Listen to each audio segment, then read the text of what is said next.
Shtet nga viti i ardhshëm do të rriten, po ajsa do të shtrenjtohen çmimet sipas kryeministrit. Për këtë qëllim, qeveria ka parashikuar një fond prej 4.3 miliard lekësh.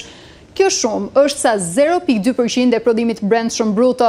Në një videomesazh në rrjetet sociale, kryeministri Edi Rama theksoi se tani Shqipëria është në një tjetër nivel dhe ky fakt do të bëhet çdo vit dhe më i prekshëm në jetën e njerëzve, qoftë në sektorin publik apo dhe në atë privat. Në fakt do të flasim pak se sa do të indeksohen pagat në administratën publike, por gjithashtu edhe se sa do të rriten pensionet me kolegun që e kam në studio, Mario Brakaj. Mario, faleminderit që të kam në studio, të mbetemi pak tek kjo bombë, nëse mund ta quajmë kështu, që hedh kryeministri për rritjen e pagave të punonjësve të administratës.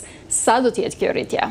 Ka disa formula të ndryshme brenda asaj rritjes madhe që do të ndodhi për të gjitha punonjësit e administratës, përfshirë ata qendror, numri i cilëve përllogaritet në rreth 97.000 dhe ata në vendor, numri i cilëve përllogaritet në rreth 180.000.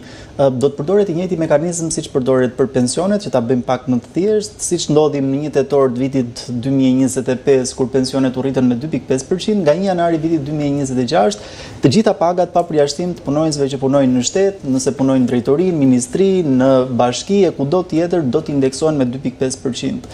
Kjo është njëra anë. Ana tjetër është që punonjësit e shërbimit, ata të cilët punojnë në administratën qendrore, numri i cilëve përllogaritet në rreth 10.600, do të përfitojnë automatikisht një rritje të pagës me 10.000 lekë. Pra, 100.000 lekë të vjetra nga 1 janari vitit 2026, kjo si efekt i rritjes së pagës minimale. Ndërkohë që për specialistët, le të themi numri i cilëve përllogaritet në rreth 6.200, rritja e pagës nga 1 janari 2026 do të jetë 5.000 lekë, 50.000 lekë të vjetra.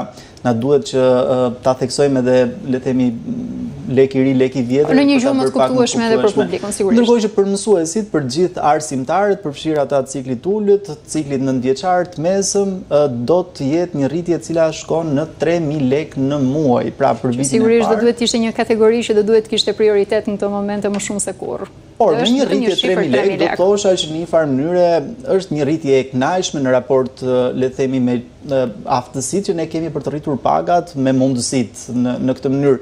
Por rritja më e madhe ndodh tek shëndetësia, tek mjekët, infermierët, të gjithë punonjësit e kujdesit shëndetësor, parësor, dytësor dhe tercial, automatikisht do të njihet përveç asaj indeksimit 2.5% që do të ndodhë për gjitha kategoritë, do të njihet vjetërsia në punë, një koncept i cili ne e kemi pasur, e kemi hequr, e kemi rifutur, por duket sikur nuk na ka leverdisur për buxhetin e shtetit. Duket se për këto të dy kategori është një variabël që i ndryshon pak rregullat e lojës krahasuar me të tjerët, se mund të ketë një shtesë diçka më shumë. Çfarë do të thotë vjetërsia në punë, pra si do të funksionojë?